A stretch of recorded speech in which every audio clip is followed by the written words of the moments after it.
Hi, my name is Apur and I'm one of the founders of Codestack. My journey started with a very interesting experiment that we did when I was actually 17 years old in my first year of undergrad. When we realized that non-profits actually needed a lot of help with web, tech, social media, bookkeeping, things like that. And we essentially ended up creating a decentralized network of volunteers who would actually contribute their skills to help solve these problems, like a freelancer.com for non-profits.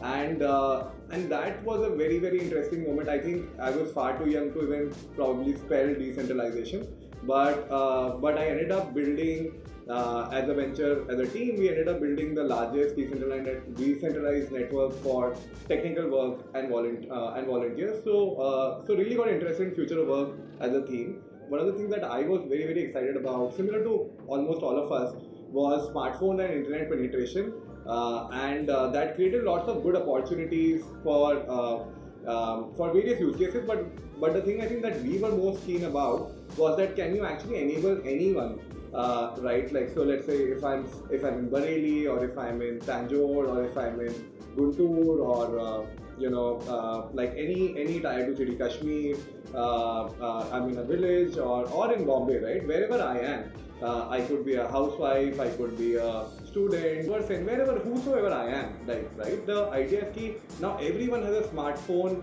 and internet in their hands. Can they actually just click a button and access skilled employment, right? Something that is meaningful, something that they can earn and contribute to society.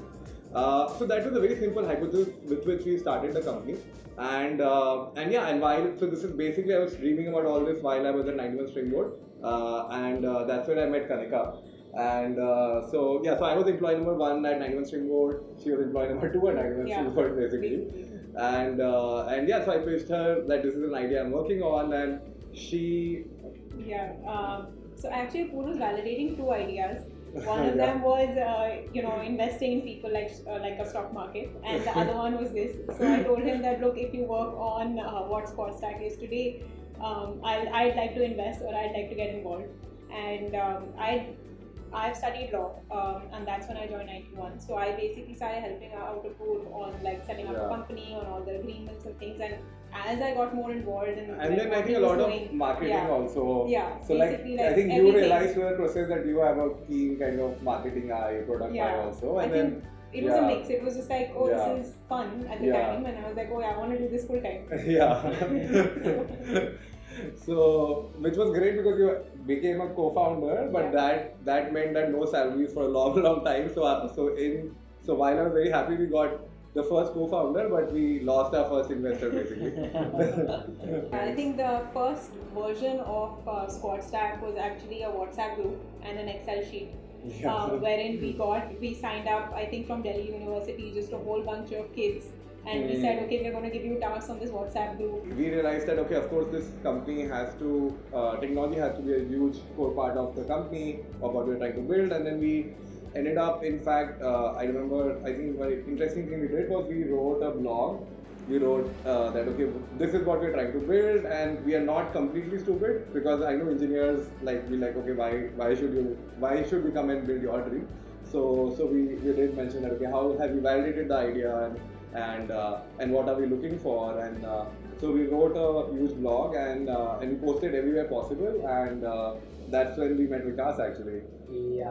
Right, that's right. So I basically happened to stumble upon that blog. I knew a pool from. So the background is that all Vikas, Rishabh, all three of us are in the same undergrad. So now we've known each other for how many years? 2008 to now. 14 years. Yes. Wow. Yeah. So like almost half our life basically. Exactly. So that's how I got to know about what Apu was doing, and when I read that blog, I really got interested and excited, and then I reached out to him, and like he said, so we started a dating period. We just started to see if we could. So at that time, our office was in like a storeroom in my house. It was like one very awkward table, and three of us would sit around it. And then there was just like storage.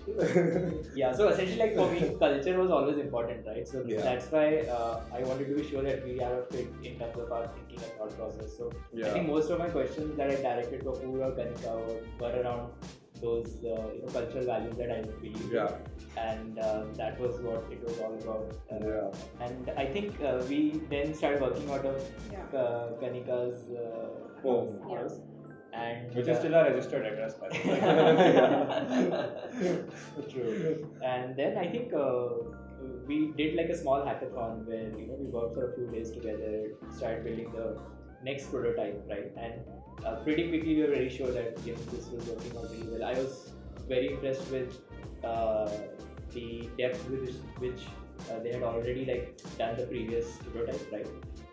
Without any code, they had validated a few insights, and at the same time, I found that we were very complementary in our skill sets, and all these things kind of came together, and then we started working, and I decided to jump ship. Yeah, that was not so easy, by the way. You also rejected us. So after this whole dating period, Vikas actually called me and said, I've thought about it very deeply, and basically no.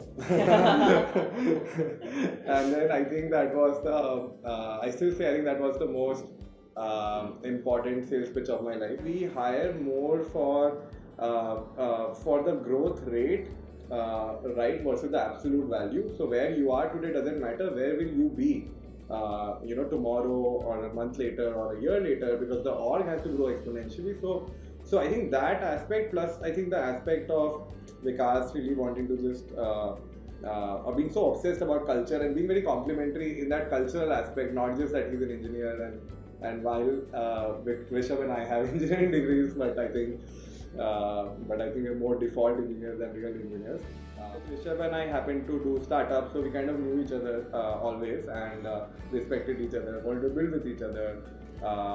And Rishabh was also doing venture capital. Yeah, I was a VC back in the day. After college, I decided that startup may not be the right journey for me right away. So I did that for about 3.5 years, and I was following Squad. In fact, I also said no first time. I didn't feel confident myself of my own abilities. Unfortunately, it had nothing to do with Squad, and then we just sort of kept in touch for about almost a year, and then he got me. No, but we used to then, we would keep meeting in Bangalore ever so often, and there was this one period where we were talking actively, and I'd already quit my job because I was already bored of what I was doing, and I was helping a startup that we had invested in, and I was done with that for about 2.5 months or so. I was doing that, I was bored there also. So I was also figuring out, I was dabbling with a few ideas of my own while this conversation was going on, and then Apurva and I got drunk twice in 2 days, and we had conversations like bro, there's a kitchen, we make food every day. And what got me sold, to be honest, at that time was I make bacon every day, and that had me. I'm not kidding. I'm like, that actually is not a bad idea. And then he was like, I was like, what will I even do? I don't know anything. I don't know any of this. I have no skills related to this. And that's when I was like, okay, sales and marketing are both completely open right now, and that's when I joined in to lead that function and have been doing that since. Building Squad Stack, I think, has been it is a roller coaster every day. I think, but what's really interesting is that through all the ups and downs, we've always stayed true to our vision, which is access to skilled work for anyone, anywhere. And we hope to, extend that to create millions of meaningful work opportunities for people around India and eventually the world. And that mission obviously gets driven by a really, really high impact culture that we've built in an organization, which obviously starts from all of us and gets driven by our team. I know Vikas is really passionate about that as well. Yeah, I think all of us are. Vikas is extra passionate. Always believe that people greater than profit-driven product, right? Because I think this one thing which Apoor says I really resonate with that is that when you come to work, it should feel like you're working with people like-minded and you are really enjoying what you're doing, right? It should be fun, basically. It should be fun. While you also go really hard at each other and also have conflicts. But at the end of the day, it still feels like that you are working in this together. Hopefully, we can continue to attract some of the best talent, some of the most entrepreneurial people in the world to join us and build Squad Stacks for Bharat and for the world. Thank you.